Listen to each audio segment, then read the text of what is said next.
Welcome to the second video on chapter 4, and here we're looking at direct collision with a smooth plane. So a very subtle difference really in our coefficient of restitution equation. Because you're colliding with a smooth plane which isn't going to move, we can therefore say that the coefficient of restitution is the speed of rebound divided by the speed of approach. So in some cases this is probably easier than what you were dealing with in the first exercise. So if we have a look at the first couple of examples, we've got example 5. A particle collides normally, which means obviously at right angles, with a fixed vertical plane. The diagram shows the speeds of particle before and after the collision. And we need to find the coefficient of restitution. So before the impact, we have a speed of 8 meters per second, and after the impact, we have a speed of 2. So the coefficient of restitution is simply the speed of rebound, 2, divided by the speed of approach, which is 1/4. Example number 6 now. Here we just need to find the speed of the sphere after the collision given the coefficient of restitution. So it's exactly the same equation. So we have a sphere collides, it's moving with a speed of 4 meters per second.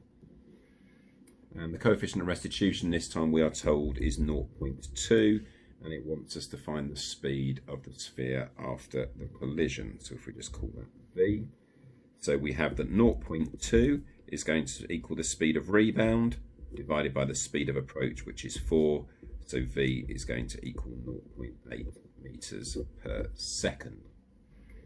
Now, these I guess are the more common exam style questions again, using the same equation, but we're using other knowledge in mechanics. So actually from our normal A-level applied maths, we're going to use some kinematics here using the Suvat equations.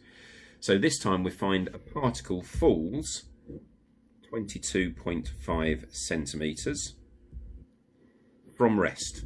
So here we have an initial velocity of 0 because it tells us it falls from rest. It then rebounds to a height. So after our collision, it rebounds to a height of 10 centimeters. So what we need to find here, to find the coefficient of restitution, we need the speed with which the particle hits the ground, and then the speed with which it leaves the ground.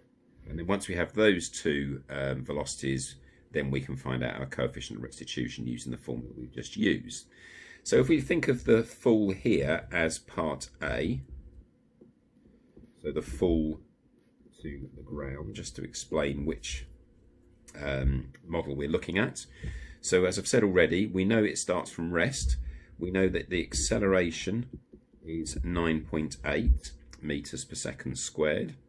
We know that the distance, now here you've just got to be careful, we've been given the distance in centimeters. So in meters, the displacement there is 0.225 meters, and we need to find out our final velocity. So using v squared equals u squared plus 2as, we can say that v squared is going to equal 0, or 0 squared, plus 2 lots of 9.8 multiplied by 0.225. And we end up with an answer of v being 2.1 meters per second.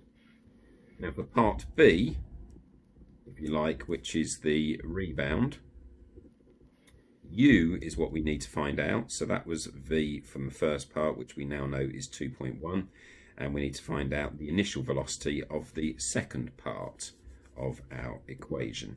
Now it rebounds to a height of 0.1 centimeters, so I'm going to take that direction as positive. So U is what we're trying to find out.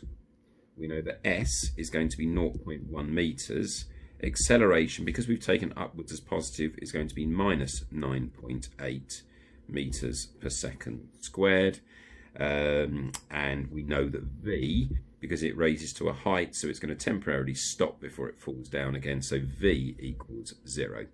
So we're using the same equation, V squared equals U squared plus 2as. But here we've got 0 equals u squared, and then we've got plus 2 lots of minus 9.8 times by 0.1. So in this case, we end up with u is going to equal 1.4 meters per second when we've rearranged and square rooted. Now, the only thing you've got to be careful about here, and it's why I always recommend just another diagram, is not to mix up your u's and v's. So in our collision, we have the speed with which it hits the ground is going to be 2.1 meters per second, and the speed with which it immediately rebounds is going to be 1.4 meters per second.